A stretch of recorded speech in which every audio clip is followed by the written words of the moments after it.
Hello, and welcome to the Non-Serviam podcast, a project dedicated to exploring the world of anarchist and anti-authoritarian ideas. Join us in our conversations with radical voices in precarious times. To find future episodes, make sure to subscribe on Stitcher, SoundCloud, and other places where podcasts are found. If you'd like to become a contributing member of the show, please consider becoming a patron at patreon.com/nonserviummedia. Every little bit counts, and we appreciate all the support we can get. Remember to like, share, and subscribe to help spread the word, and so you can stay updated with our most recent episodes. Thank you for joining us. We hope you enjoy.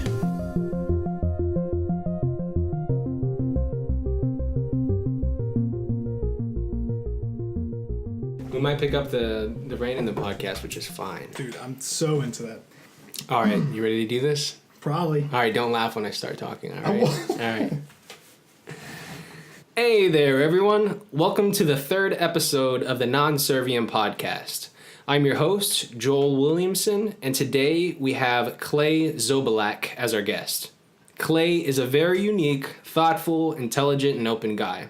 He has a blog at, how do you pronounce it? The audience can tell us, but I always say claycity.com, but it could be clexity.com. Okay. And Where's there a WordPress in there? You tell me. You got pulled up. And that's spelled CLACCEITY. No, I think there's an E after the A. CLAECCIE? Now you're just making fun of me for being dyslexic. No, dude, I wish I knew how it's spelled, honestly.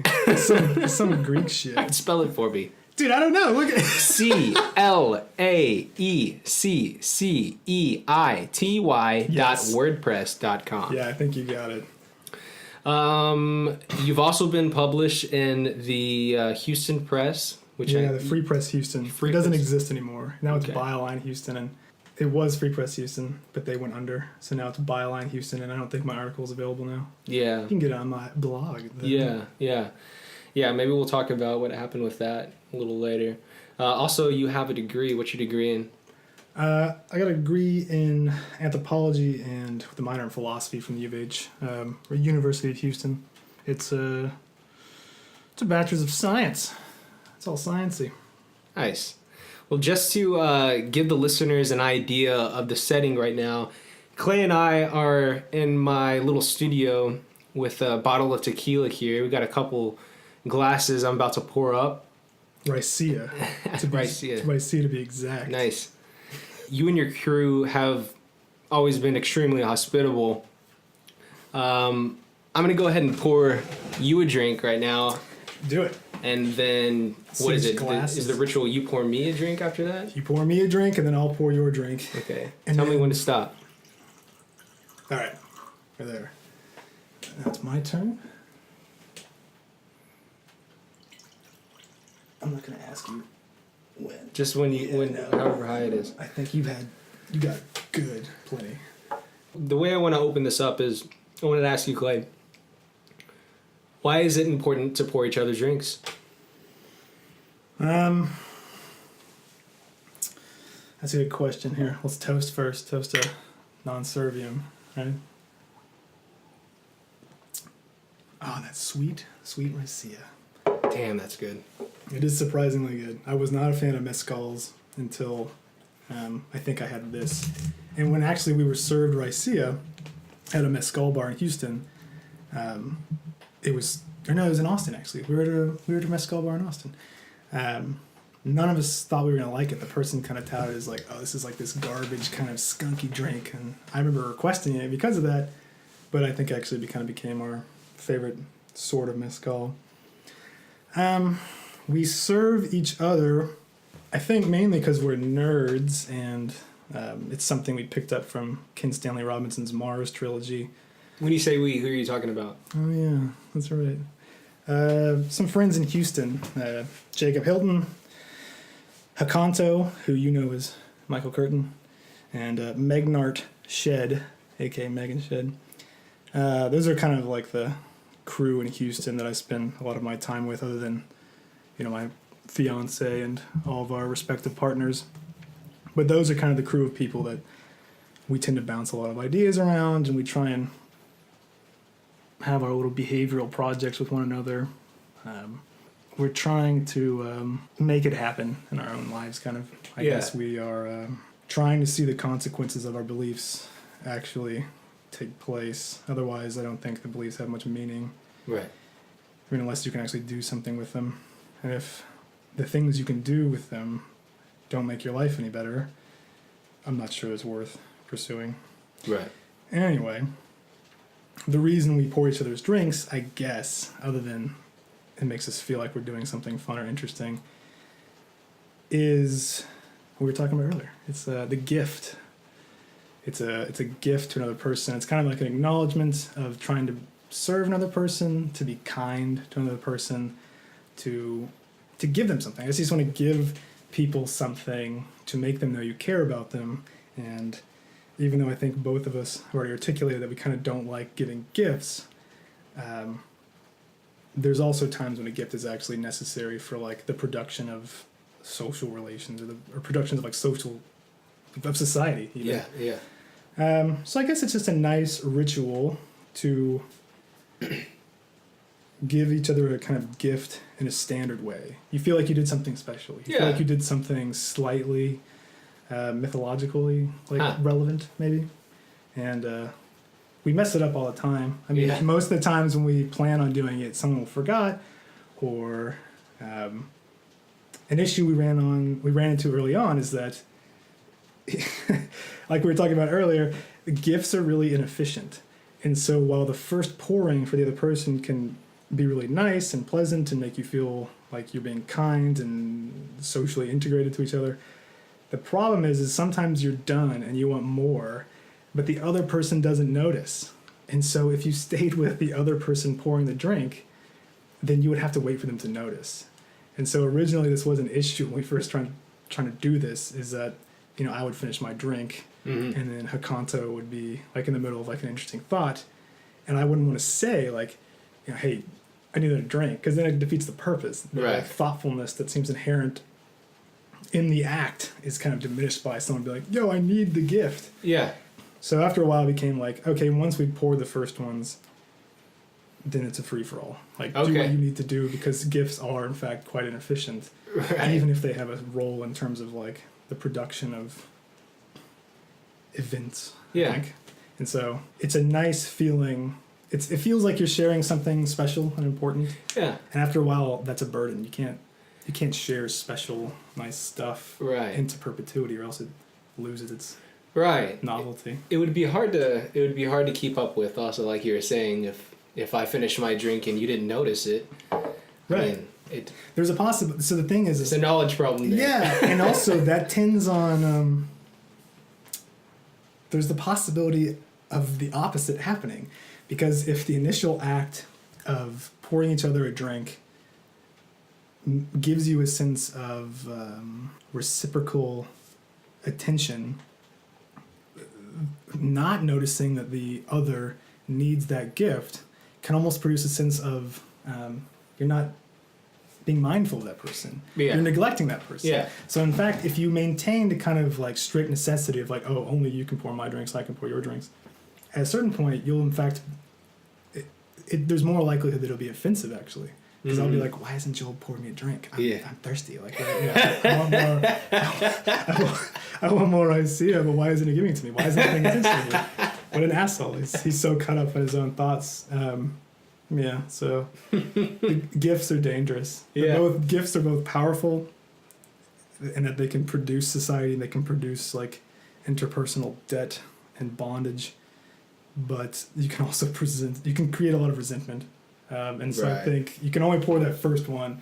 If you want more, you got to take more. Mm-hmm. But you cannot expect the gift constantly, except in like these ritualized moments. Is this a way to like appreciate it without institutionalizing it? Appreciate the importance of a gift without making it without it turning into a gift economy? In other words? Yeah. I mean, gifts are not inherently a positive thing. They can just as easily be a burden or a means of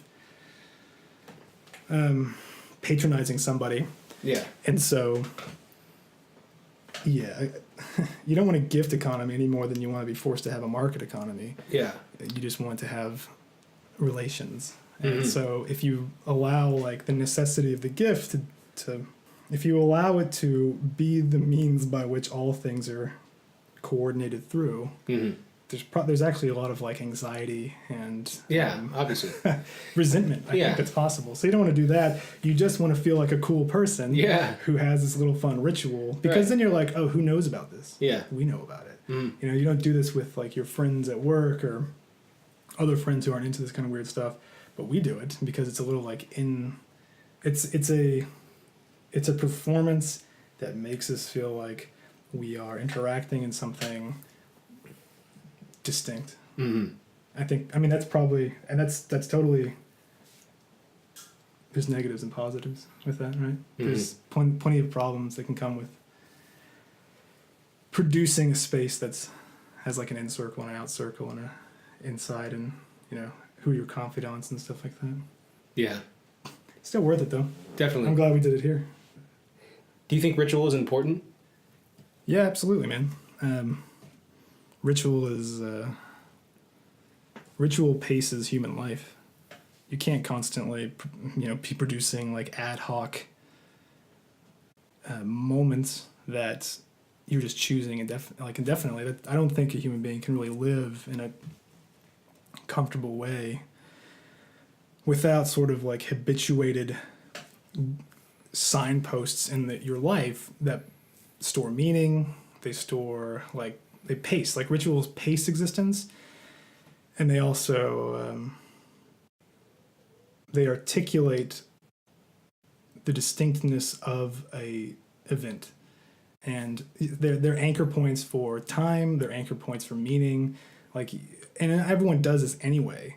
Like you have rituals you're going to do anyway in terms of like, now I brush my teeth. And, I mean, those are kind of inconsequential in terms of like a mythological sense.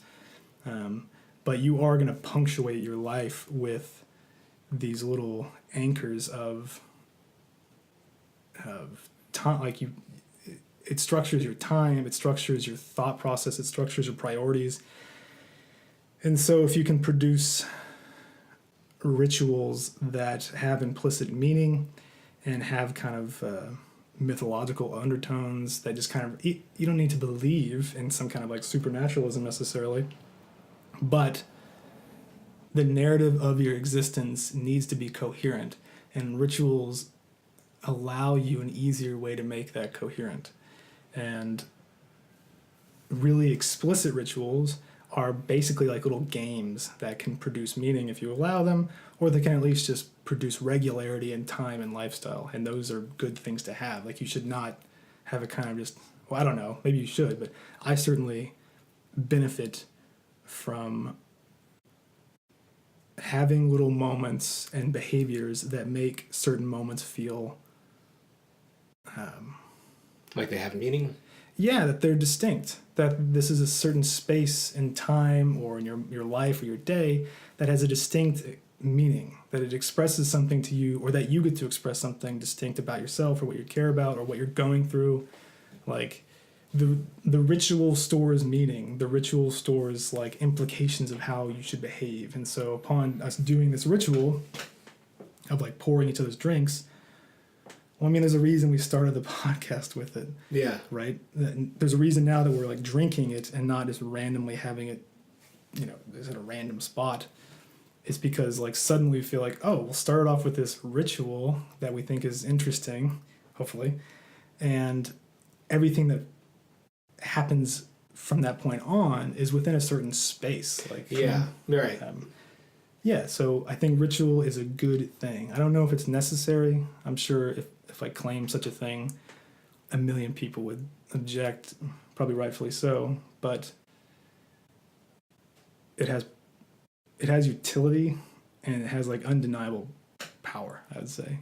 If a human being responds to certain innate, like if there's a certain innate reaction to certain kinds of behavior, even if it's learned, I guess it wouldn't be innate then, but if you react to something, learned or not, because it takes place, you might as well use those things for your benefit.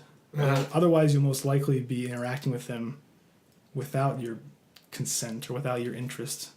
And in doing so, you'll just be, the pacing of your existence may not be your own choosing. And so upon choosing your own rituals, you can choose the kind of little anchors of meaning in your existence and the pacing of your day or the pacing of your week or month or your marriage or your, parenthood, something like that.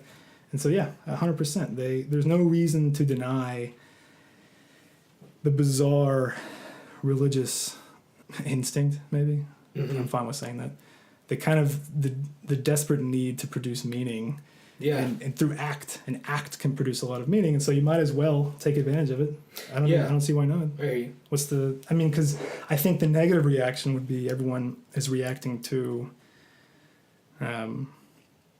painful instances of ritual in their life. Like if you're suffering from a kind of religious background that harmed you, rituals may seem bound up with the things that you were fleeing or the things you're trying to heal from, and so it's easy to toss out the baby or whatever.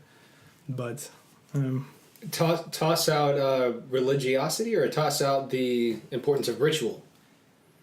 I don't know that there's much difference, right? Ritual can be who knows what religion means, right? Is religion like a body of beliefs and institutions that make claims about the order of the universe? Or is religion just the kind of symbolic narrative aspect of our existence?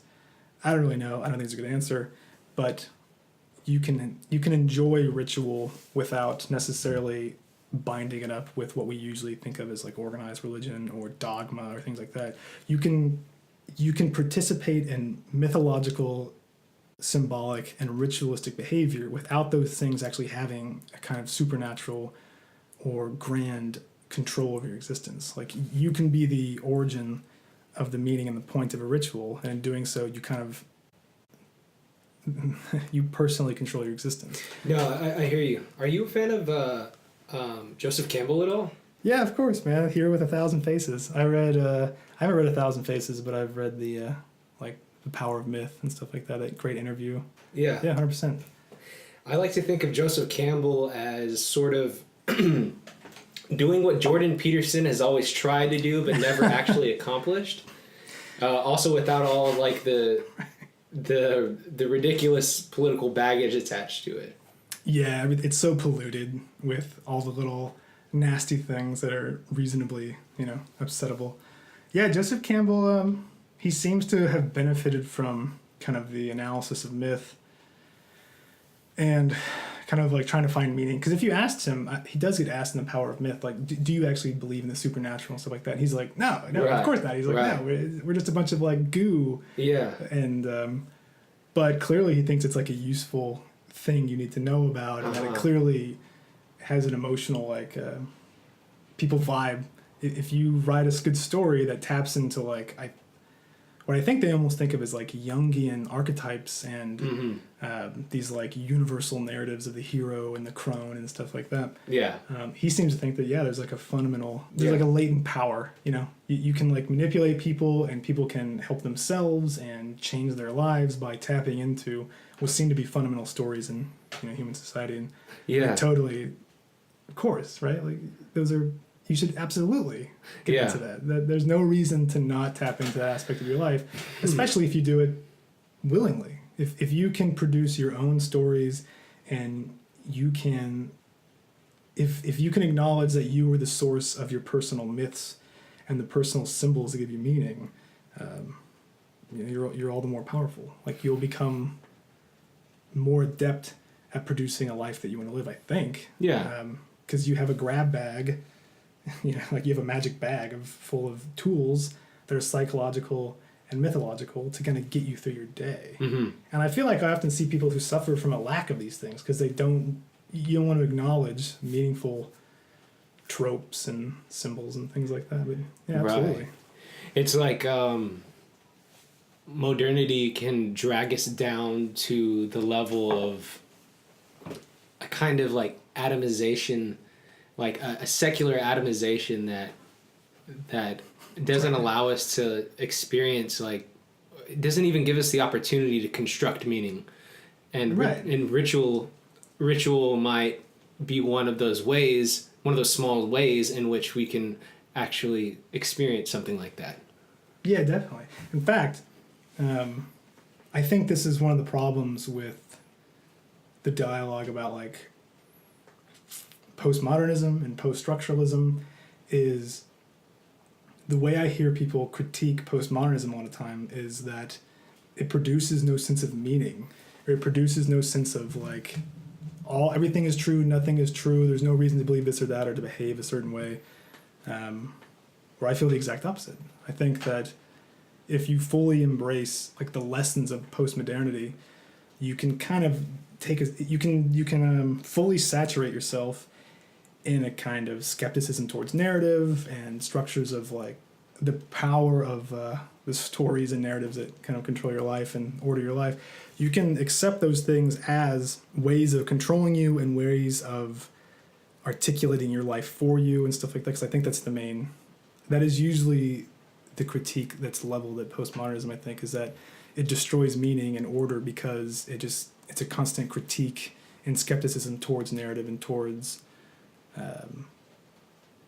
any basis of decision making or teleology or something like that. It's like all stories, all narratives, all structures are inherently oppressive, and here's the means by which they do it, blah, blah. And so everyone's kind of like, oh, upon assuming that or believing that, you're left like listless. You're left, without a paddle. And I don't think that's true at all. I think that's a kind of a necessary step to go through in terms of making a life that you want to live. There's no escape from being a human being. You have to have a narrative to your existence, I think. I've never met a person that didn't, or if I did, I didn't know. Mm-hmm. But you need to have a kind of story to your existence. You need to have a way to produce meaning and drive and justification for your actions or ways to cope with your actions. And if you can if you can adequately digest postmodernism and post-structuralism, you can come out the other end not rejecting narrative, but selecting and creating and being judicious. Like you can be like, this is good, this is bad, that's a dumb thing to believe, this is a good thing to believe, there's a good reason for this ritual, that's a ritual I should get rid of. You can kind of produce a good paced existence that gives you meaning and helps you deal with pain and not have it lorded over you. Like it's not something that you receive from on high. That owns you. Yeah, you own it. And so upon you controlling narrative and reality and being comfortable with that and knowing that meaning resides in you and that narrative resides in you and the people around you, like you produce it together, of course, you're going to have a much more powerful life, I think. Mm-hmm. There's no reason to not do that, I don't think, as far as I can tell. Yeah. So this is like everything you were just saying about meaning to me seems to be in stark contrast with nihilism. I can never tell what people mean by nihilism. The rejection of like even trying to pursue meaning, like and understanding that. Good luck. Yeah. It seems almost like an impossible project. But I mean, I don't want to like put you in a box, but are you an egoist? If so, how is that? A lot of people associate egoism with nihilism. It's bizarre. So it should be the opposite. Yeah. So point out like the ways in which those might be different, and also what egoism is to you, maybe. Right. No, I don't think I would call myself an egoist. Simply because you can't be a good egoist and call yourself an egoist, I would say, right? Because you're suddenly, the spook is egoism, right? You're like calling yourself a Stirnerite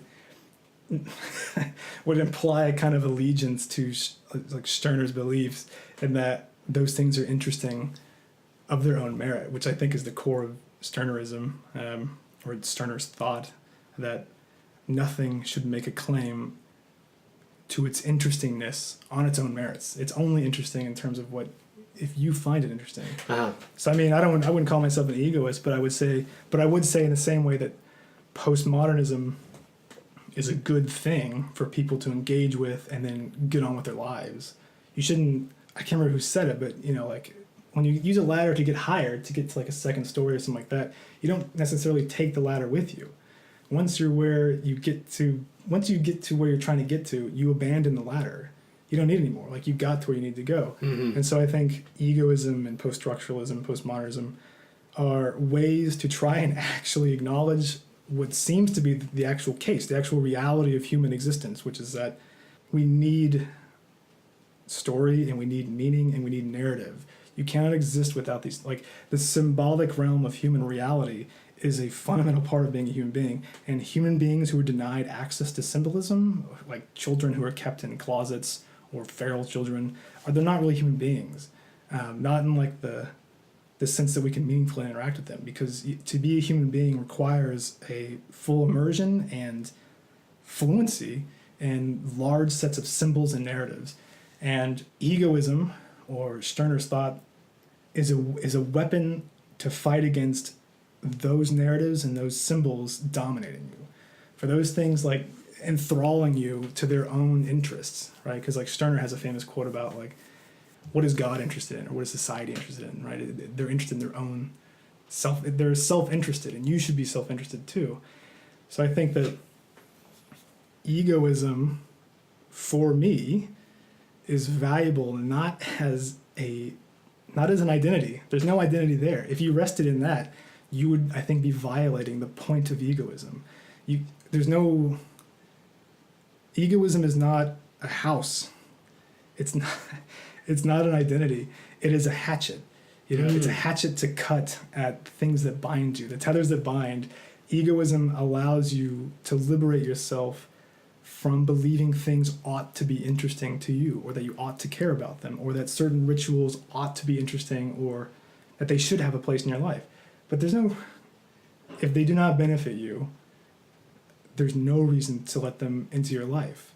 And so egoism is a good way to produce the life you want to live by being able to disregard or abandon certain sets of narrative and symbols and sources of meaning that actually may be painful, or maybe stultifying, or maybe harmful. If Christianity has harmed you and you can imagine no way to benefit from it, you don't need to believe that it is the source of meaning. Egoism is self-help. That's it. Like, it's not a place to produce an identity the way that communism may be, or liberalism, or Christianity. Egoism is it's a toolkit to assess reality, and then upon assessing it, get on with your life in a good way. But I don't think one should rest in it. I don't know if there's any real utility in calling oneself an egoist that one can't get from calling themselves a Christian or a liberal or a conservative or something like that. And I think those, your identity is a prison, right?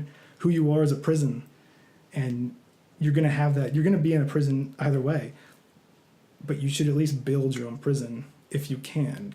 Egoism gives you the ability to change it, I guess. But being an egoist, I don't think is very useful. Just saying like, oh, I'm an egoist.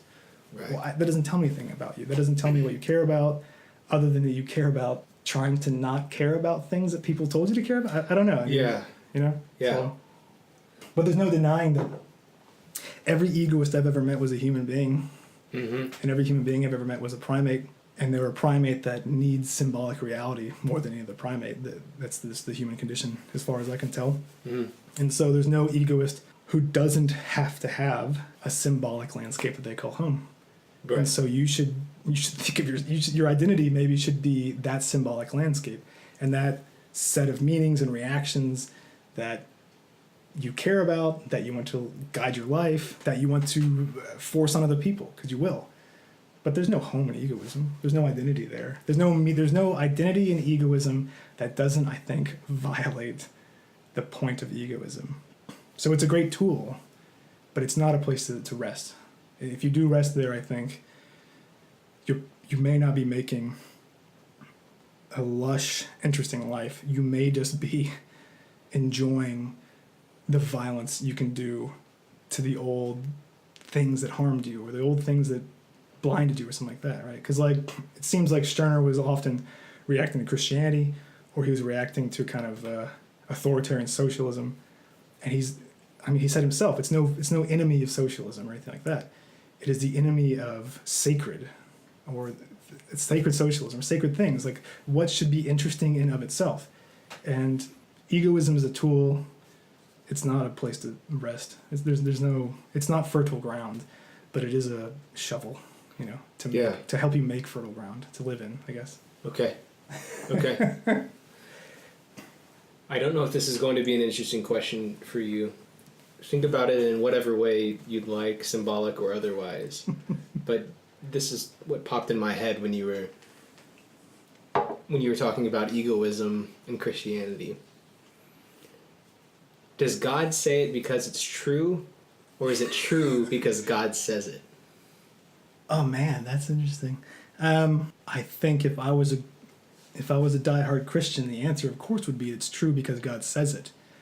Meaning, I think to like a fundamentalist, someone who believes that there really was a creator who produced reality, then clearly God is the origin, the progenitor of all things. So I'd say in terms of Christian theology, it's normally that it's true because God says it. If it's otherwise, it's that kind of like there's something that precedes God. Yeah, or it's just that fun little Truth thing precedes like God. Can a God make a four-sided triangle? Right. And I would say in theology, yes, indeed he can. Or it. So yeah, it definitely is that it's true because God says it. If it is true because God says it, does that not then make God an egoist symbol? Yeah, maybe. I mean, well, I mean, there's a possibility that like egoism and Stirnerite thought has within it the possibility that's like, oh, you should do what you're interested in, and it may interest you to oppress other people and bind them to your will and stuff like that. But I think I'm no Stirner expert. But I think he actually addresses this. I think he actually says that God is an egoist. Right, yeah, and that you shouldn't bind yourself. He's concerned only with his cause. I think he says, like, goodness, like, you should be... He's like, all these things want you to be concerned with them. Society or the good cause or God. And it's like, they're just egoists. I mean, and in a sense, Christianity has a kind of egoist at the top. Everyone else is like a suffering or... But I mean, maybe they have a point. If an egoist did create reality, it may just be the case that the only way to be happy as a creation of this like hyper egoist would be deference. What could you do?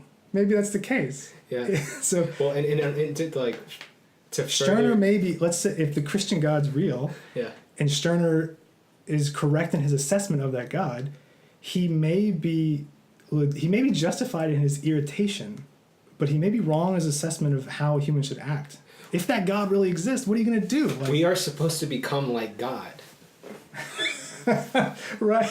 I don't know about that much. We are to be within Christianity.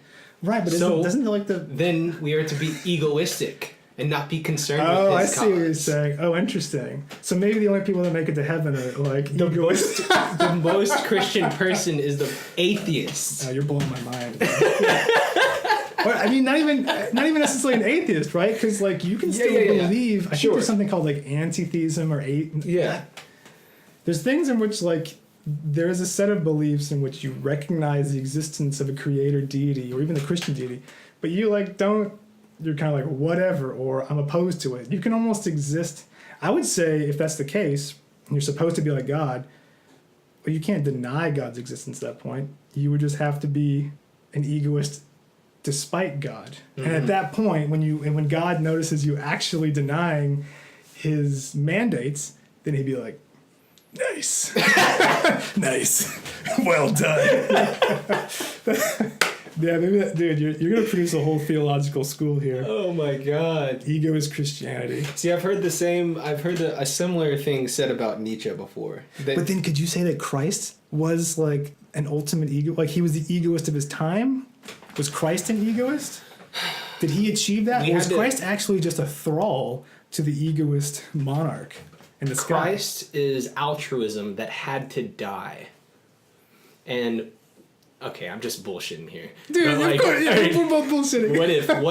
What if Christ was altruism that had to be sacrificed? Once it was sacrificed, only then could it ascend to become one with the egoist. You're saying that, like, the Christ figure added altruism to the egoist? Christ is the human. The human aspect of... Christ is humanism. Oh, interesting. Christ is sacrifice. Christ is giving yourself to things that are beyond you.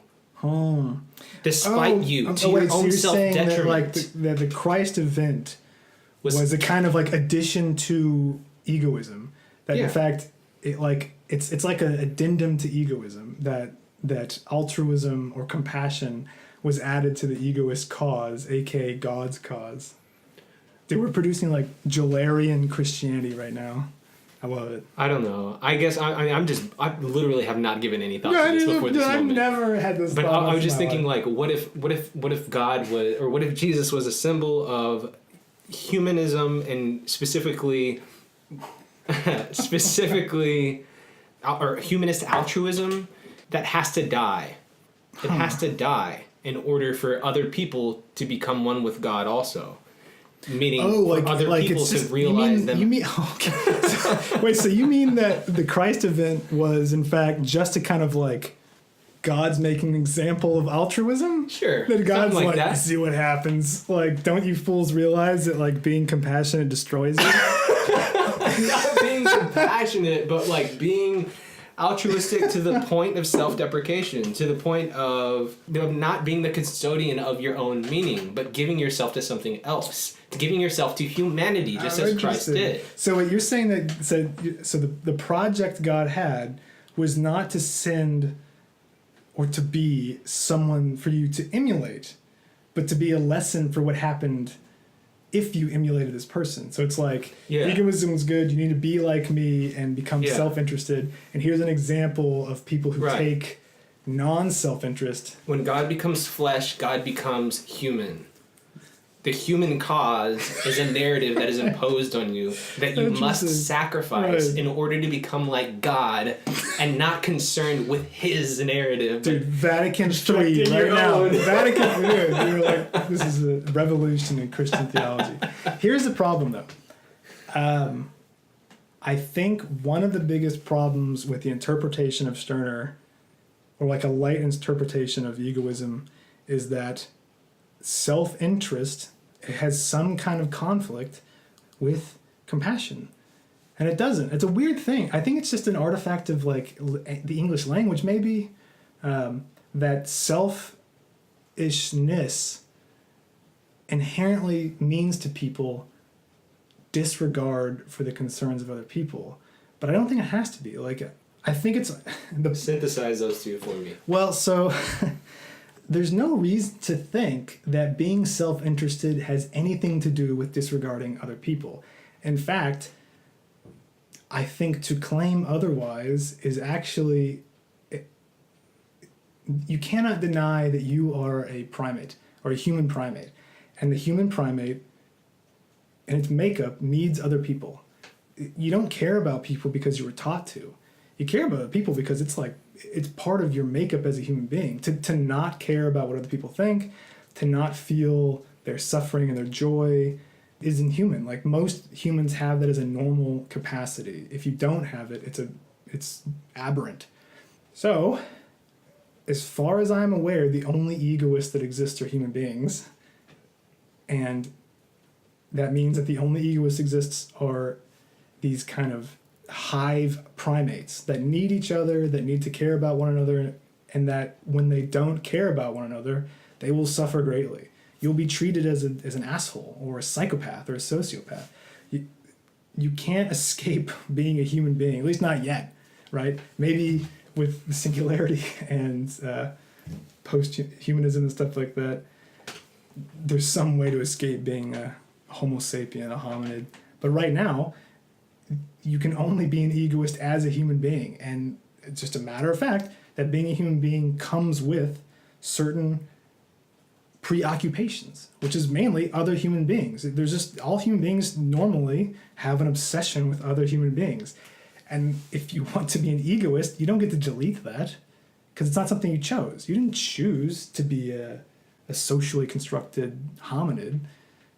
You may choose to endeavor to the egoist point in terms of the production of a life that follows what you were interested in, but you cannot choose what you were interested in, right?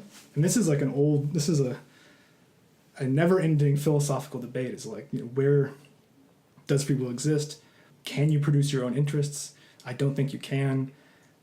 You come preset with certain human desires, and one of those things is that humans need humans. They are obsessed with other humans. And so, my point being, all this is that there's no reason to think that compassion and altruism are in fact antithetical to the egoist cause. Egoism does not imply selfishness in the sense of the individual regardless of its social milieu.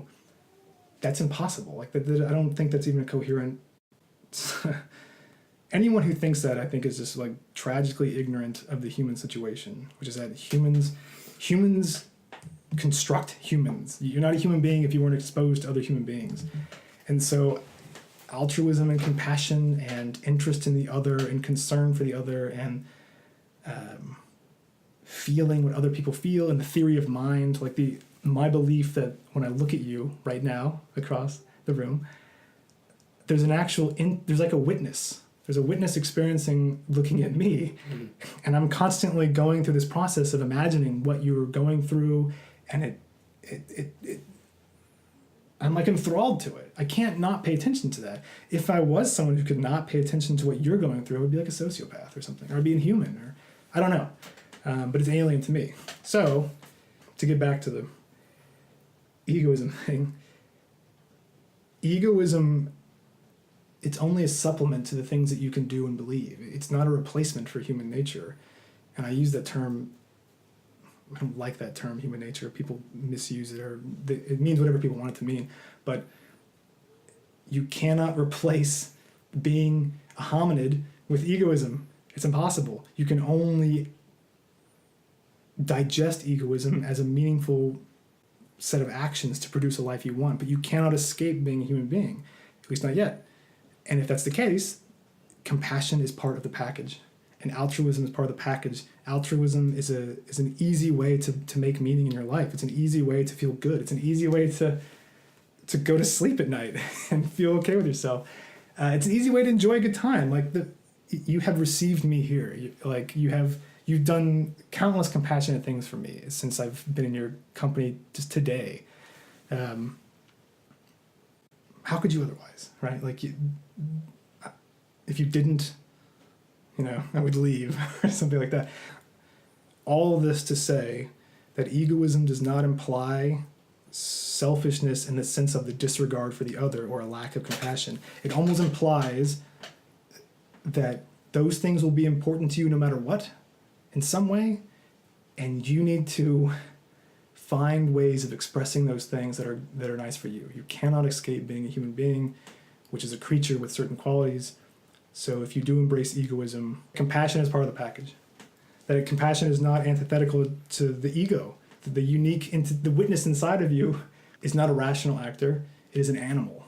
The witness is an animal, and the animal cares about other animals like it, and so you'll never escape it. And in fact, to deny that, I think, is to deny the best parts of what egoism could give you, which is, why do you care about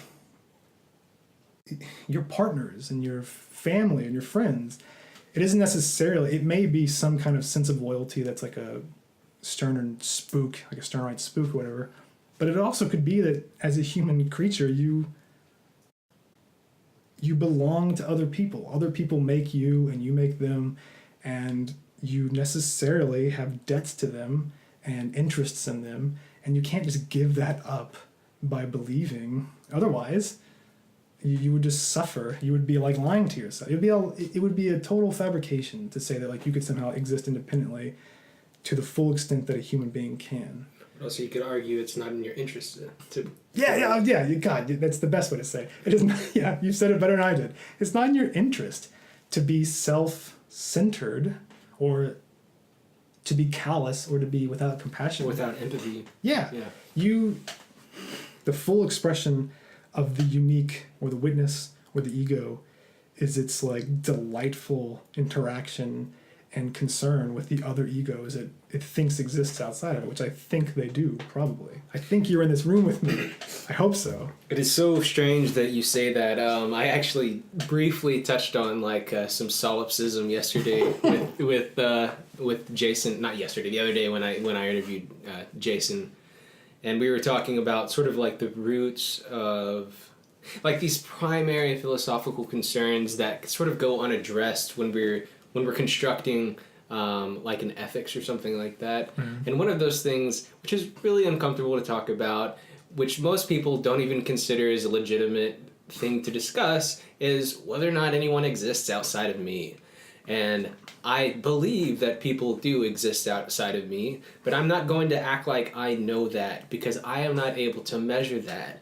If these primary philosophical concerns that come before constructing an ethics or anything like that aren't addressed and can't be known, all of your knowledge, everything that you understand, exists within the parameters of not knowing. I don't think it's absurd to acknowledge, the Cartesian problem of like brain in a vat, or God's playing a trick on you, or it's all like, this is all your production, that you don't actually exist. There's only a singular witness that's just making up everything. It's good to like bump into that, but what's the point? Like at a certain point, right? I can't remember who said it. I wish I could. Oh, Kiki. Sorry, my cat just fell off. What have you done, you egoist? There's I think it's... Let me just say something briefly. Have you heard the here's a hand argument? No. The what? The here's a hand argument? No. I had this guy as... I interrupted you, I know. I apologize for interrupting right. you. But I think it's worth it.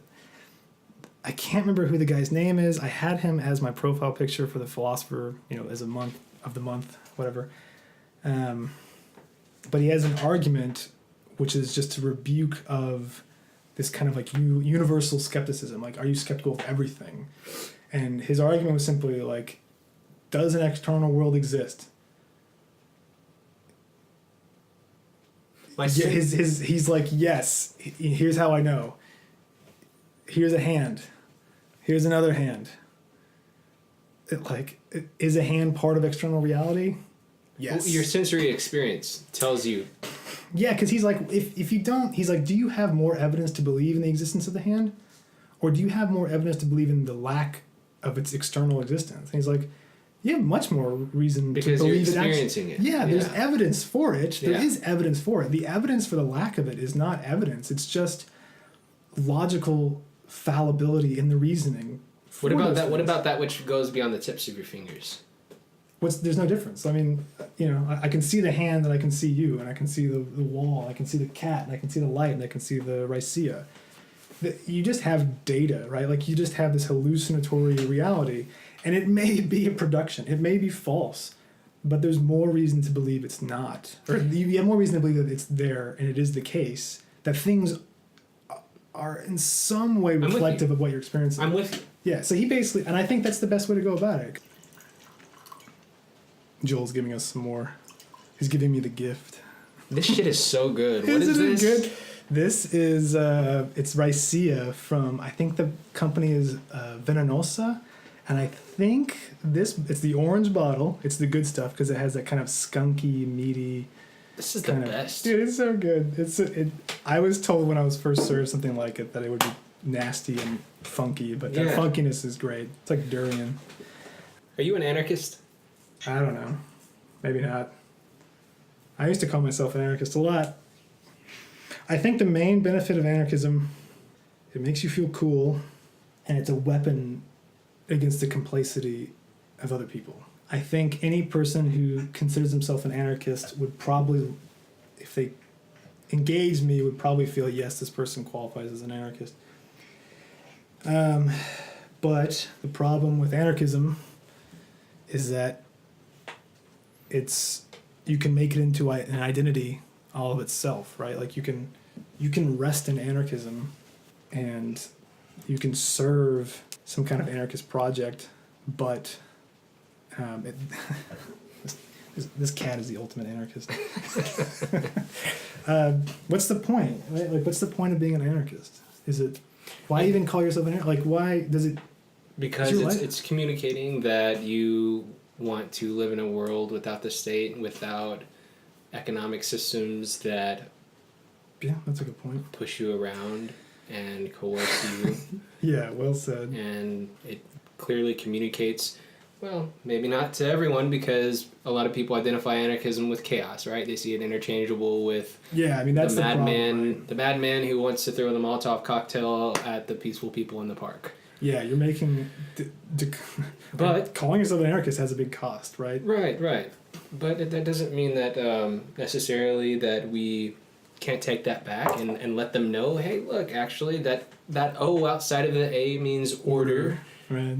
And it's really about an understanding that things can be better, and there's ways of organizing without hierarchical, top-down, command and control, coercive institutions that monopolize arbitrary areas. You're right, but every anarchist would like to believe that it's possible to not have the things that they don't like, right? Like, anarchism itself is just an articulation of, it's a reactionary statement, right?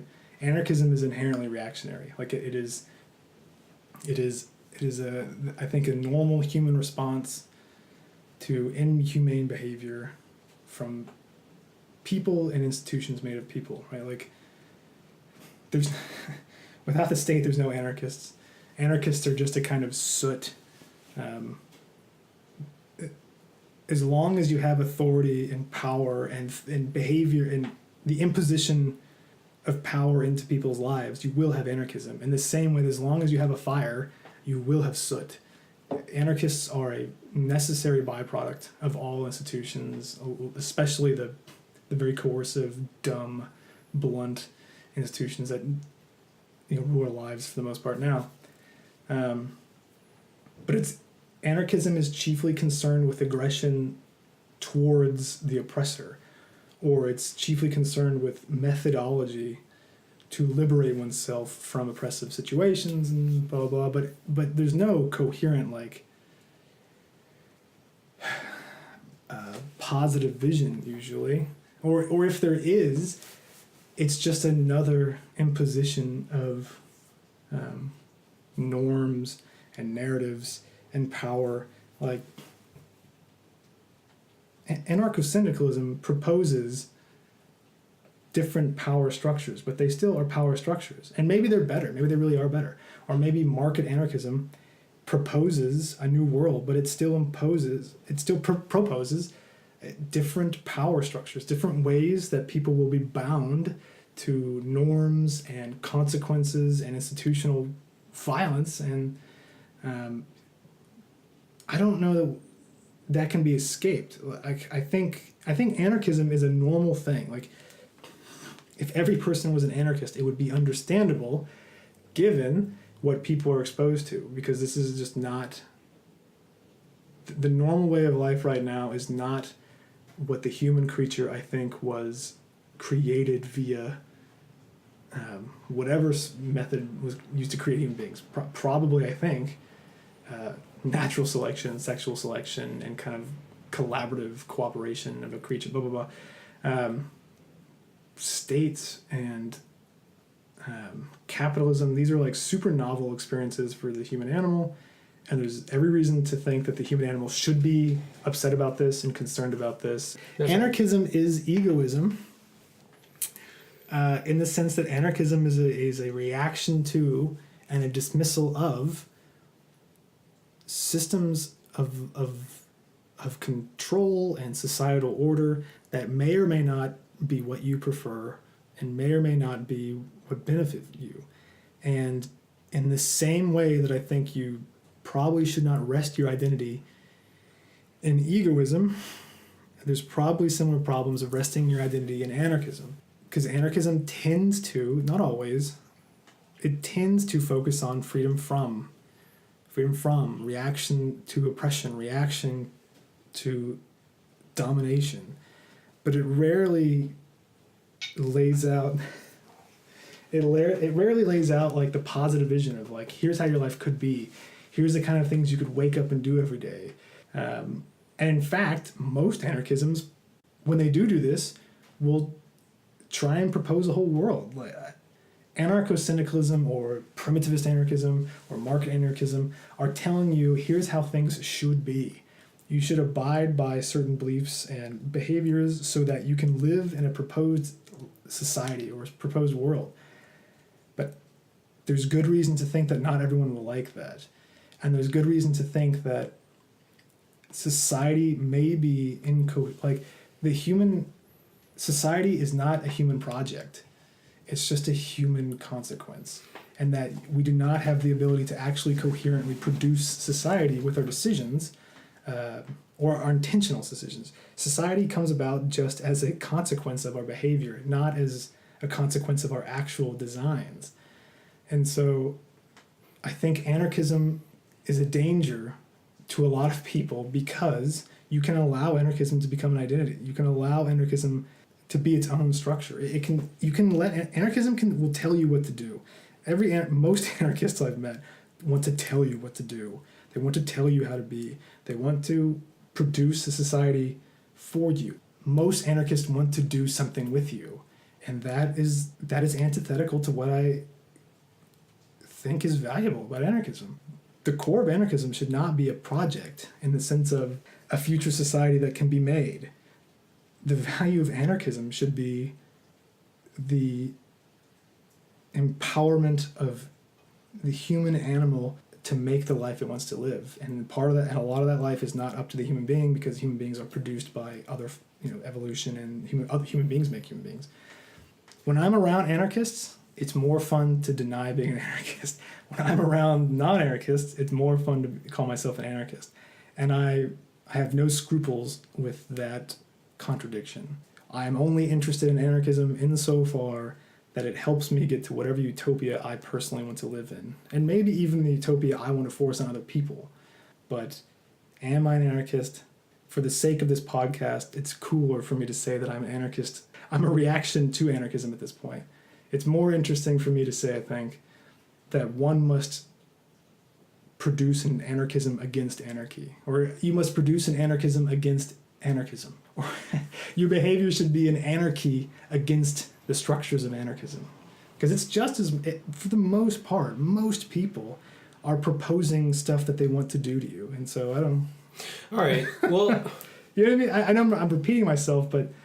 I mean, an anarchism against anarchy, but or an at the same time you were anarchism. saying, like, anarchism is, like, simply reactive, so you're reacting against reaction. I think the core of it is this, reactionary. Though? What about this, though? The only anarchism worth having is an anarchism that posits the freedom for. And I agree 100%. Additionally, understands that anarchism ought not to be a utopia that you fetishize in the distant future, but also something that you live and also something that you do in the here and now. 100%. In fact, it's more valuable in terms of, like, anarchism is more interesting and more valuable if it affects how you behave right now. If it's just like a code of interaction with or if it flavors and guides your interaction with reality and other people, 100%. I think that's great. I love it. Yeah. But that does not necessarily keep you from attempting to do with other people what your fantasies of them doing has them doing. Like well, if you want them to, all right, so this would be the distinction that I would make. You can lord over people, you can dominate them, you can coerce them into doing what you want them to do, or you can cooperate with them in one way or another. And it seems to me that the latter is what anarchism is for. Is it? I think so. I think for me, the entire project of anarchism is to live in a world not only without domination, but with cooperation, right? Sure, it's rejecting something in one hand, but I have another hand, and it's proposing something else. So I think the problem comes in where it's like, it's when you're proposing cooperation that's so vague, just as domination might be, but it's so vague that it doesn't actually, it might be a cop-out for for articulating specifically what it is that you want freedom for. So when you start talking about freedom for, you have to get really specific. And when you start to get really specific, I want healthcare. I want to be healthy. I want defense. I want to be able to defend myself. I want the freedom to experience friendship with others. But the key is I want those things, and I want them without domination. Do you know what I'm saying? No, I do. Yeah, 100%. I'm smelling what you're stepping in. But I mean, dude, Stirner has a great. I don't know which part of the uniqueness property it's in. I think it might be an ownness, maybe not. But there's a part where he says something like, when you want the freedom to have, cake or bread or something like that, he's like, do you really want the freedom? Or do you want the bread? And it's like, of course you want the bread. You certainly want the freedom to get it, but the real end goal is the bread. And I guess I'm being difficult just because it's something that's not acknowledged enough, is that most anarchists have an ism, and that ism they don't budge on, right? Like, especially social anarchists are very aggressive about the denial of the existence of markets. And market anarchists will balk, I think, at a lot of primitivist desires, and primitivists will, dismiss just about everything.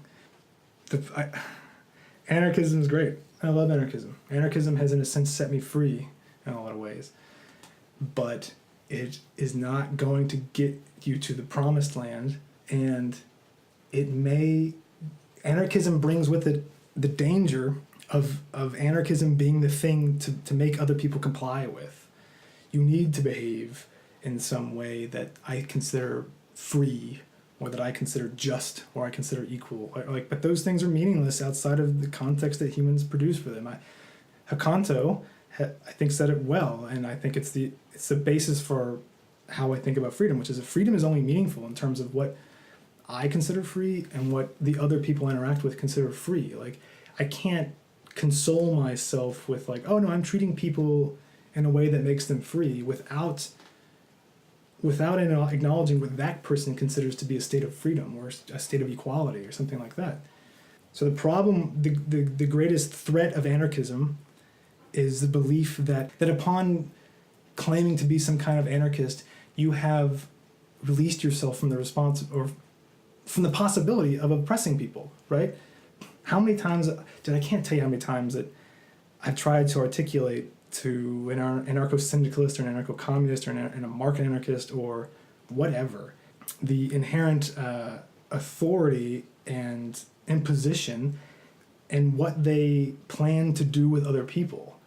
And they just dismiss it because they're like, oh no, like in this state that I have planned for you is true freedom or is true equality. You can't object to it because it is just matter of fact free or equal.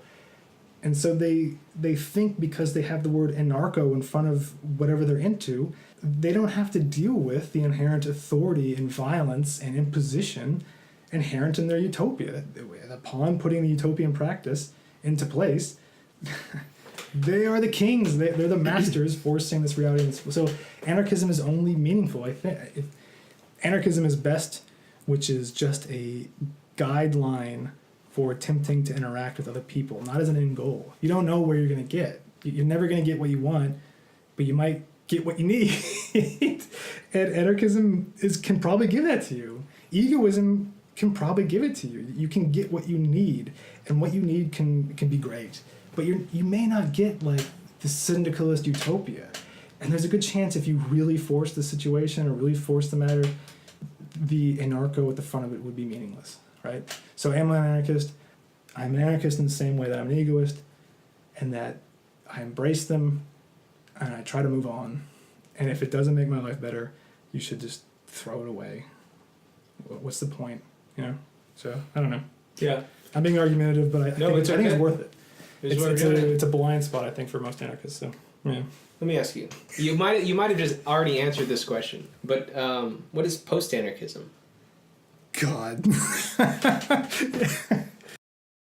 What is post-anarchism? Yeah, you know, maybe we did go kind of over it. If we did, we can move on to something else. Yeah, I mean, I would just, there's no way I'm going to talk your ear off about it again. But yeah, I think it is something along the lines of like, anarchism should give you a kind of launching pad away from, you know, oppression and authoritarian kind of stuff. And it should give you psychological and social room to start making the life you want to live, kind of, for the society that you want to live in, however small or large that would be. But, you know, there's no one, and anarchism doesn't have any like inherent trajectory to it, or at least it doesn't have an inherent trajectory to something, but it does have a trajectory kind of away from something. But I mean, you can run away from anything in any direction. It doesn't imply a positive state of existence, like here's the kind of society you want to live, because at some point you will have to articulate, this is how I want to live my life, this is how I want to treat people, this is what I want to feel like when I wake up, this is what I want to spend my time doing. And you know, that's a different discussion, that's a different that's a different set of like attempts to convince people of stuff. But it's different from the convincing people the state is largely negative or oppressive. It's different from saying capitalism is a significant burden to the species. So post-anarchism, I would say, you would see post-anarchism when you saw people really trying to live out their lives in a kind of stateless, non-capitalist, non-authoritarian way. You'd be like, oh, those people are doing what I would consider post-capitalism or post-anarchism, but they wouldn't call it that, right? They'd be like, oh, we're making a town or a society, or we're making a business or something like that. Mm-hmm. But yeah, just, you know, post-anarchism will be whatever people do once they've realized that you can only reject stuff for so long until you have to project certain things, I guess, right? Like, what's the point? Like, again, yeah, always, what's the point? What are you doing? Like, I understand we're upset. I'm upset too. But to what end, right? And you'd be surprised how rarely people think about that. That's kind of like a constant internal joke amongst us in Houston. Is what does a day in your utopia look like? What is it like when you wake up? Smoke weed and play bass. Dude, yes, I think you've heard this. Yes, people have, upon being forced to interact with this, an incredible amount of people will be like, tend to my weed plants, and I play the bass. There's just a kind of like insane it's a running joke. But that's like, I mean, think about the implications of that, right? Like, there's a good chance that like 90% of everyone interested in this kind of thing really don't know what would be at the other side of it. Mm-hmm. They just know that they can have meaning and have a life and have an identity so long as they're like an anarchist and do anarchy stuff. But no one ever is like, what if you get it? What if you win? Mm-hmm. What are you gonna do? What do you have in mind for me? And that's probably a more important question in the end, right? Like, you catch more flies with honey than you do vinegar. People are more interested in a positive vision of what their life can be like than what they should be upset about. Maybe not. Maybe that's foolish to say, but it's certainly, I'm interested in that. Like, what can you give me? That's what I want to hear. I've heard enough of what I should be upset about, right? And so at a certain point, I think post-anarchism is just, you've heard enough. I've heard enough. I've heard the primitivists, and I've heard the socialists, and I've heard the individualists, and I've heard the egoists, and I've heard the transhumanists. I feel like I've heard it all, and I've taken what I like about various things, and I've made my own little personal utopian visions, but they're not going to be anarchist. Mm-hmm. There'll be another thing with a different word, you know? Hmm. Anarchism may get me there, but it won't be the thing. It may be the vessel, but not the promised land. Are you just playing dialectical games? Yeah, probably. It's a good way to cover one's inadequacies and the holes in the reasoning people have, but not that you're having holes in your reasoning, but like the framing that you're using it. I would imagine the positive vision that you have is certainly anarchistic. the vision that you have is emancipatory. I don't know. And without That's a big domination. problem. No, I mean, I actually worry about this. Worry / most people conceal their hearts from you. You know, most political articulations are a kind of clever way to give legitimacy to justify the kind of bizarre personal desires and utopias that we have. And I guess maybe there's too much effort in cloaking it in ethical or moral justifications that usually come with anarchism.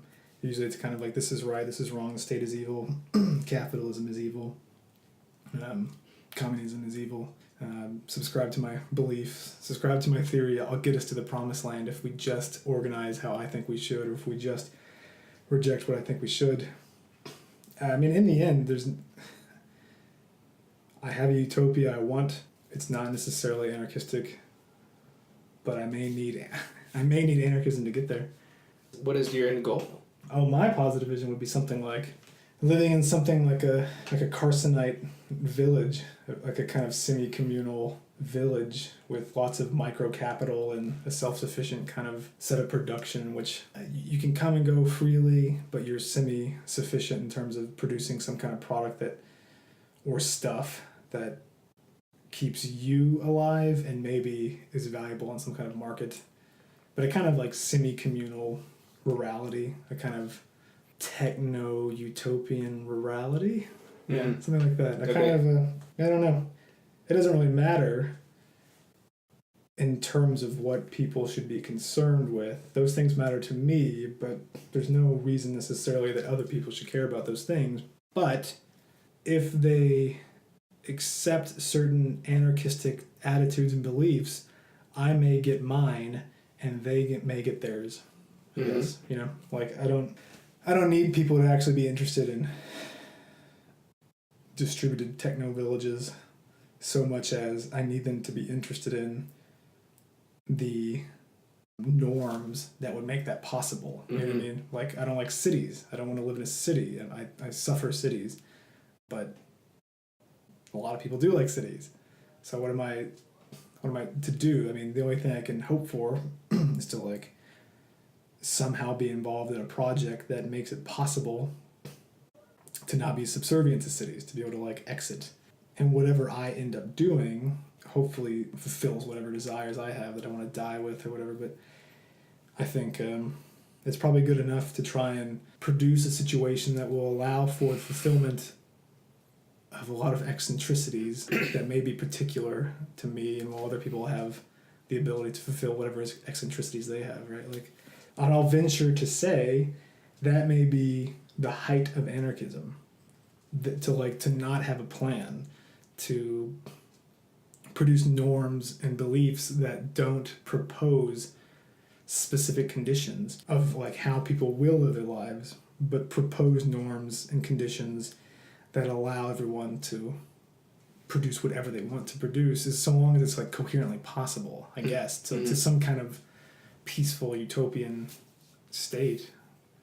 I mean, you don't I can't imagine wanting to constantly be in a state of like defense and retreat and aggression to kind of maintain whatever utopia anyone's interested in. So it would be nice to produce a system that is like pluralistic and multicultural, in the sense of like one community or individual is practicing a particular thing so long as it's not offensive in some broad sense, right? But I don't know. I mean, it's important to recognize the incoherence of what we want. Where we get is not where anyone's going to plan for us to get. And I think it's necessary to kind of prepare for that and to be okay with that and to know that enough is as good as a feast, right? Like, if it's good enough, it doesn't have to be perfect. You're going to have to make compromises. Right. You're going to have to like settle for shit that's like unpleasant, but it could be way better. It could be like heaps better. Yeah. Like, it doesn't have to look anything like what we're going through now. And I may have a vision for what I imagine everyone would do, but there's no need for that to actually conform to me, so long as I get some space to feel comfortable and to, have the majority of my days where I wake up happy and excited, Yeah. So, I mean, if I'm not getting that, what's the point? I feel like I could have asked you what anarchism without adjectives is, Right? and you could have like given me the same exact answer. That would have been probably extremely satisfying for me personally. I like your vision, by the way. That's cool. I would totally live in like techno village, distributed Carsonian techno village. Right. That sounds badass. Shout out to Carson, man. Anyway, yeah. What role does anthropology play in your worldview? I was exposed to a lot of like neo-tribalist thought and utopianism before I was exposed to the anthropology that I think legitimated it. Like I can remember sitting in some of the intro anthropology classes and like raising my hand and be like, so you're telling me hold on, like you're telling me that fucking agriculture was like a net loss for human happiness. And the professor would be like, yeah, of course. Yeah, of course. What are you talking about? And I'd be like, okay. Like, oh my God. Like, Daniel Quinn was right. Like, So, I mean, anthropology is just a great bulwark. It's a great arsenal to defend my utopias in one sense. And then, in a better sense, it's... God, I mean, I don't know. You can't. In terms of like an anarchist project or any political project, the importance of anthropology probably can't be overstated because anthropology is one of the few places that really chronicles the variety of human possibilities. Like, especially anarchists. If anarchists are not familiar with anthropological accounts of stateless societies and how stateless societies have actually functioned in the past or now. They're missing out on like a gigantic trove of like evidence and structures that could totally give credence to the things they're into, right? Like, because often I think anarchists who lack an understanding of anthropological theory and evidence of stateless societies and how that's totally possible and maybe even the norm for human beings, often just talk about in terms of like ideals and utopias that they hope to happen. And, people are like, oh, well, like the American democracy, that was novel. What we can do is novel too. I've said that myself. But anthropology gives credence to what we want, I think, which is statelessness is possible, it is doable, it's reasonable, it can last for long periods of time, it can be pragmatic and fluid. So one, statelessness is possible and possibly normal. And two, anthropology, the kind of behaviors that human beings are capable of are expounded upon in anthropology. So like if you don't know much about how the human animal and human societies have reacted to certain conditions, like the introduction of markets or the introduction of firearms or the introduction of different religions or responses to like depopulation or migration, like if you're not familiar with the vast trove of recorded human existence and how humans have actually interacted with each other and set up societies that are foreign to us, then most likely the societies that you imagine could happen are going to be untethered from what is actually reasonable for human beings, right? Like there is an endless supply of examples of statelessness and peer-to-peer like mutualism in the anthropological record. And there's a lot of incredibly surprising stuff about how one justifies statelessness and why like negative things about statelessness that come up in stateless societies or causes for authoritarianism and stuff like that. And to neglect the anthropological record of like actual people going out and trying to understand like this the horrifying diversity of human possibility means that they're probably going to be deficient when they actually try and set up their communities, because it'd be like there's going to be certain assumptions people make about what's possible, what isn't possible, what's legitimate, what's not. The more you know about anthropology, the more comfortable you get with the fact that humans can create really complicated societies that may be comfortable for you, right? And so to neglect the record of human possibility, which is anthropology, is to basically be like, oh, it doesn't matter what humans are capable of and what there's evidence for. We're just going to plow ahead with some kind of reaction to whatever we're opposed to, capitalism, the state, or civilization, or something like that. And that's just kind of, I think, foolish, and people will try and reinvent the wheel, basically. You know, it's like, it's not necessary. There's plenty of good examples of how to interact with people that can actually get things done that people have already done, and they didn't even need to think about anarchism. People have done this kind of stuff before anarchism was a kind of articulated theory to these people, right? And so if you want to make human society and you're unwilling to look into the people who are just vigorously trying to record human possibilities for society, I don't know, I mean, can you take that person seriously? Like, I don't know. If you want to live a certain life, there's good places to look to see if it's possible, I guess. Yeah. I think you're going to like this question because you wrote it. Uh-oh. Oh, shit. What is civilization, and how do we bring the species back home if we've never actually had one? Yeah, there's a great line in Ursula K. Le Guin's book when it's taught The Dispossessed, when I think the quote is something like, Transilience theory, which that's incoherent if you haven't read the book, says that you can return home as long as you realize that home is somewhere you've never been.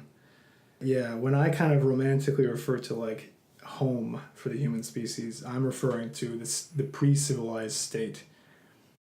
Or no, not even that. I shouldn't say that. I should say the uncivilized state, which is roughly, it's egalitarian-ish, sometimes upsettingly not. It's stateless-ish, sometimes horrifyingly not.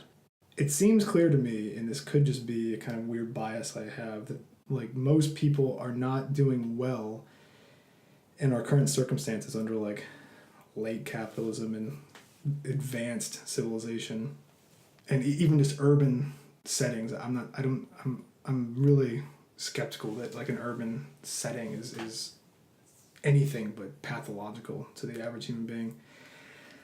So when I talked about like going home, I mean getting back to a situation for a normal person where they can like fully express their humanness, in the sense that like the human creature evolved and developed a really complex, interesting lives and societies in non-civilized situations of semi-statelessness and like complex symbolic narratives and interactions and things like that. And I'm definitely not advocating a return to foraging or hunting and gathering, because I don't think it's not possible, nor is it a long-term solution. Like there's a reason that human beings are not foragers anymore for the most part. Most populations are not foragers, and any attempt to return to that would probably repeat the process that brought us out of a foraging subsistence mode. So returning home would not be going back to anything, but it would be pushing forward to kind of get past what I think is like an aberrant social situation, aka civilization and statism and capitalism, into something that once again allows the human creature to exist as a communal hominid that is experiencing reality like fully symbolically and narrative based and things like that. That like humans would be relying on humans, they would have a pretty good say in the things that happen to them socially, and they wouldn't have to live in stressful, irritating conditions that I think cities are really good at producing. Like I think cities are just terribly stressful and irritating to a normal human being. I think that's what I can tell.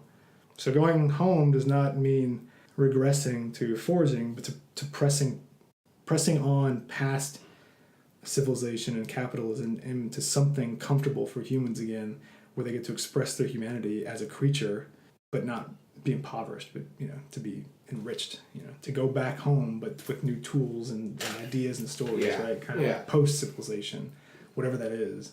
Because I'm worried that if humans stay in the civilized condition for too long, they'll cease to be meaningfully human.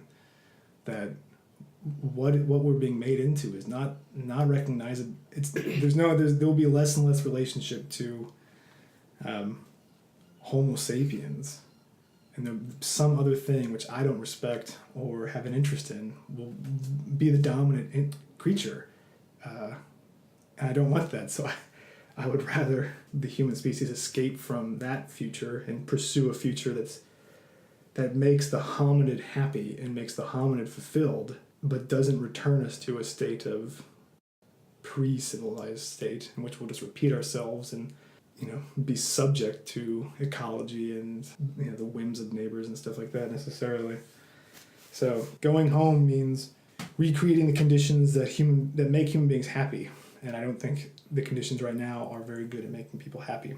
And pre-civilized conditions, I think, made human beings really happy, but those are not open to us anymore.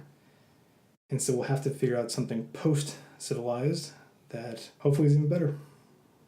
I'm going to list some things, either ideas or people, and I would like you to give a response, Right. a minute or less, and feel free to pass if you don't feel like responding to them. Okay. The Spanish Anarchist Revolution. It's hard to object to anything that George Orwell was really into, right? I'm a big fan of Orwell, and he loved it. It was a good attempt, and it was a big failure in both the ways that people usually tell anarchists are going to fail. That is, they will be destroyed by an outside aggressor, which Spanish anarchism largely was by the Soviet Union, and then Franco's fascists. It was a great attempt, and it was a great thing for inspiration, but it was nothing like what I'm interested in. There were certain ideals which were great in terms of like fraternity and liberation from clergy and the state and maybe capitalism, but it falls far short of what I'm interested in. There's not much that distinguishes it from like a Marxist revolution, except an attempt to give workers more say and give workers more pleasure and more meaning. And that's a good thing, but it's not necessarily what I'm interested in. I am interested in those things, but only insofar as people are happy. And you can democratize a factory, but the factory remains, Yeah. And that may not be ideal. That's a bizarre, that's a shitty thing to say, because you're basically saying like, was it, I mean, they were doing the best they fucking could. Yeah. And it was great in a lot of ways. And if you read Orwell's descriptions of what it was like in Catalonia at the height of it, he was, it blew his mind, and it blew my mind to read about it. It sounds incredible. Mm-hmm. But there were a lot of nasty stuff about it. It's not ideal, but it was a good attempt. Yeah. Yeah. Good on them. Kurdistan. A good attempt. I think if you talk to Hakanto and Jacob and Megan about this, you might get different levels of like enthusiasm about it. I'm really excited about it. And by Kurdistan, I think we're talking about like the PKK and Rojava and that kind of stuff, as opposed to like Iraqi Kurdistan, which is not necessarily libertarian. Right. If someone says that is not an anarchist project, what they're saying makes sense. And in a lot of ways, it's not. It doesn't fulfill like individualist anarchist or like libertine desires and hopes. Like it's not like Cicero and people are like would be happy with the place, or Stirner would be happy with it necessarily, I think. But it certainly it's an improvement upon like what seems like feudal patriarchal brutality of the space, right? Like it certainly Rojava is preferable to like Syrian state control or Turkish state control or Islamic State control. And I think the main issue here is I don't want to deny it as an anarchist project, because I don't think there's a real clear understanding of what anarchy might be, because there's no good clear understanding of what freedom is, and there's no good understanding of what equality is. And so these things are only meaningful in a context of individuals and socially dependent people. And if they feel that they are freer, and if they feel they're more equal in ways that they like, you can't deny that it's like a good anarchist project. So I mean, yeah, my judgment is simply that like I'm horrified that Turkey may destroy it. That's the last thing I want. Like, if anything, I just want it to flourish and be successful and be amazing and be able to visit. But it doesn't necessarily reflect what I would like to live in. But I am excited to see people maybe trying to make what a situation they think is more free and more equal. And in that sense, it is an anarchist project. But in other senses, it's not, right? It's not necessarily pluralistic. And a lot of people will say it is, and people disagree with me, and I don't know a lot about it. But it seems better than nothing.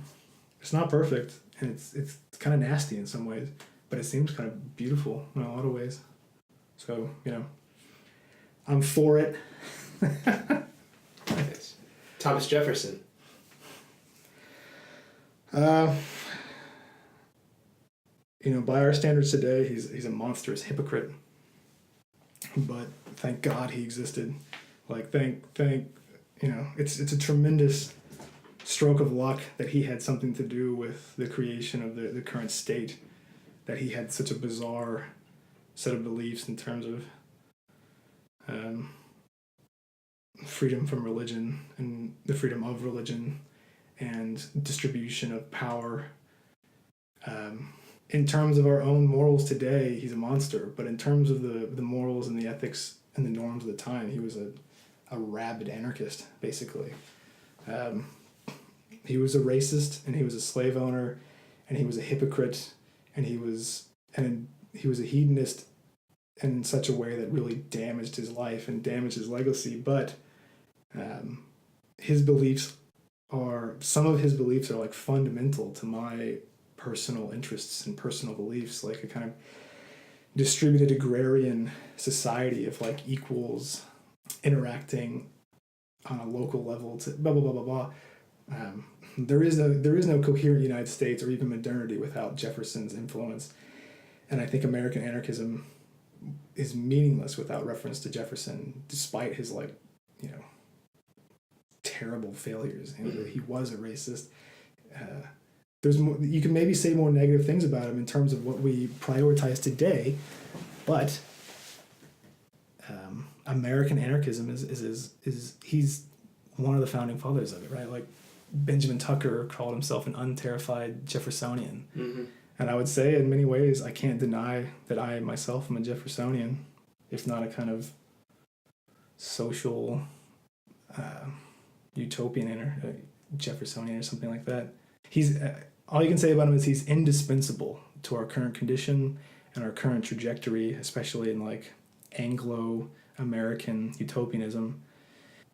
His legacy is so seductive that there's good reason to both embrace his legacy and his ideas and to be really skeptical of every claim.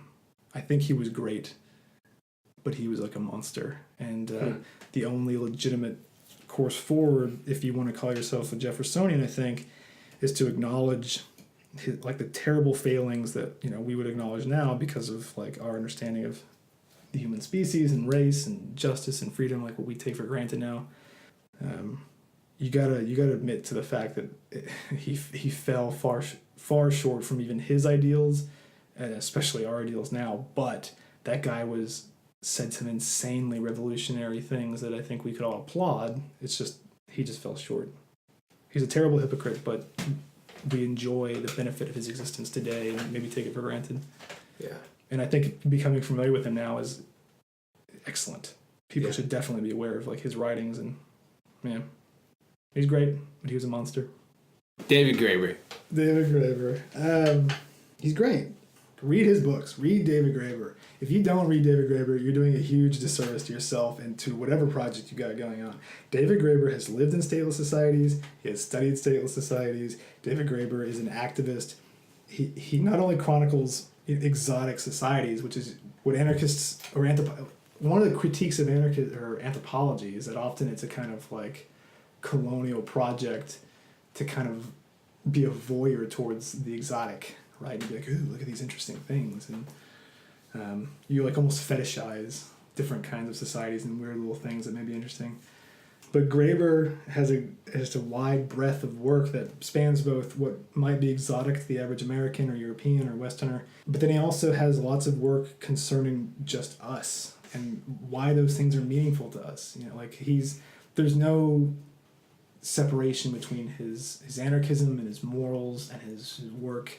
He is attempting to make a lot of really interesting anthropological work available to a normal person, and any self-respecting anarchist should, any person who wants a better society should consult anthropology, but anarchists especially should without a doubt consult anarchist anthropologists. And David Graeber is accessible, he is humble, he is interested, he is willing to attempt and fail and critique things that he's interested in and explore things that he's uncomfortable with.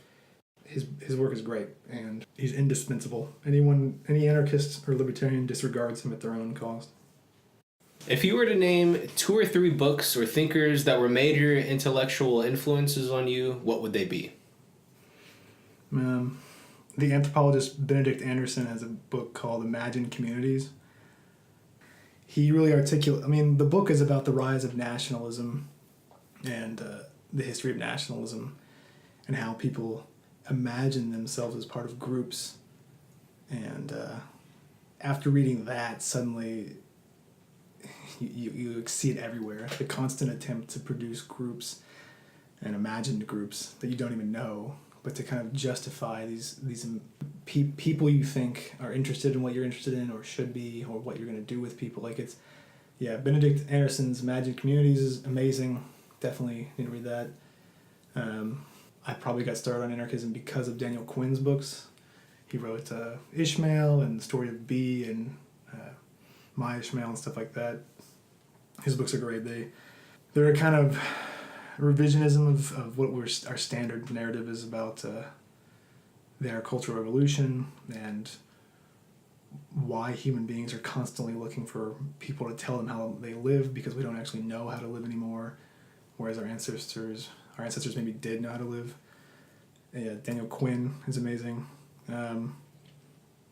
Andrew Barge Schmuckler, he's a journalist and I don't know if he's really a journalist so much as just an author who writes a lot of articles. He wrote a book called The Parable of the Tribes, The Problem of Power and Social Evolution. The problem he articulates in that about intersocietal anarchy after what we call the agricultural revolution. I don't think it's accurately called the agricultural revolution, but what we call that event. He articulates a major issue in human societal development, which we have not solved yet, and until we solve it, most political projects are doomed to fail. And so I think his book Parable of the Tribes is indispensable. And Kevin Carson, and shout out to that guy. I'd be a liar if I didn't call myself in some sense a Carsonite or Carsonian. That guy is pumping out work, and I don't know what my beliefs would be if we didn't have some kind of reference to Carson. Yeah. Mm-hmm. Ursula K. Le Guin, like her books on imagining different kinds of lives for people and how the stories we tell ourselves allow those kinds of lives. Her books are incredible. The Hanish Cycle. Kim Stanley Robinson, he's another sci-fi author. He wrote the Mars trilogy. I think a lot of my utopias are just reimaginings of Robinson's utopias. Yeah, there's no one talks about sci-fi enough. So my utopias probably reflect sci-fi readings and video games more than they do academic works of social theorizing and stuff like that. So I don't know. That stuff's more fun. That's the other thing, man. If you don't make things that are fun, no one's going to care about them, right? Like, how do you get, like, a normal person to read some tome of theoretical analysis of capitals or something like that? If you make it an interesting story, sci-fi or just contemporary or something like that, that moves you, because you're not going to do anything unless you are moved to do something, right? Like, you don't know anything until you feel the thing. And fiction probably does that better than nonfiction, honestly. Mm-hmm. So, like, Schmuckler and Carson, those guys produce really important data, but Le Guin, Robinson, Quinn, those people produce stories that move you, and there's more fuel in those things than there is in nonfiction, honestly. Yeah. People should get really excited about whimsical fantasy. Those things that's what makes like utopians. And utopians are what make different worlds. Is there anything I forgot to ask you that you'd like to touch on before we end the interview? The one thing I think that's important to touch is that for all like the theoretical wrangling around anarchism and society and a behavior that we think is decent or good or how wanting to end capitalism or wanting to end statism or wanting to end civilization and wanting to produce a life outside those things and the kind of theories that articulate how and why, those things all pale in comparison to developing like kindness. There's nothing more revolutionary than like being a lovely person, right? Like there's not much a departure from normalcy to posit that we can live some different life. There's nothing distinctly revolutionary about like, oh, but what if it wasn't capitalist, right? Or, you know what, I have this idea and it's not civilized. That's within the norm of just like people wanting something different and the kind of Hegelian dialectic of us being like, oh, I don't like the things about now. What if it wasn't like that? We can live, that's normal. There's nothing, those things are great. I like those things. I obsess over those things. But the most like revolutionary thing people can do is to be compassionate, to be like kind, to be lovely, to like, to give aid to the stranger and to like try to understand your enemy and to be sweet to evil people. That is like fundamentally alien. That's like alien to history, in my opinion. That's alien to base animal interests. People can produce whatever goddamn utopia they want, like some kind of communist just giving and receiving and brotherhood. But if it's not kind, if it's not like gentle and forgiving and sweet, it's going to be in some ways more the same.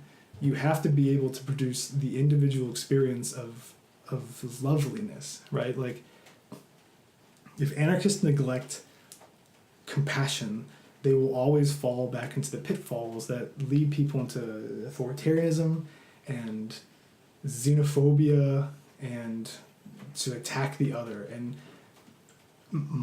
more than we need like utopian visions and aggression against our oppressors, we need the ability to look at the other, whether or not it's the cop or the governor or the fascist or the anarchist or the Republican or the Democrat or something like that. We need the ability to look at the other and to be kind to them, to like give them like, it sounds silly to love your enemy in a weird way. Like if no one exercises that, then it's probably all for naught, or it's probably temporary, or I mean it is going to be temporary whatever we do, but the singular act of kindness, even if it lasts a second, is more grand and utopian and humane than even the most wild utopian project or even successful revolution. Like a hand held out to the stranger beats any utopian project. It is the basest, greatest, most profound act people can do. And that's what I would say is like more important than anti-capitalism, more important than freedom, more important than equality is the ability for a person to like regard their enemy or a stranger with kindness, kind of. That's more important. Yeah. Because there's no need to do that. You can get what you can imagine getting what you want by winning against your enemies, but it's nowhere near as revolutionary as making your enemy into your brother. Yeah, that's what I think. Yeah. All right, Clay. Thanks so much for doing this. Yeah, man. Thanks for having me. It's been fun. We've had a hell of a time. For sure. So we're gonna get fucked up now, or what? I think we're already a little fucked up. It's that Blink-182 juice.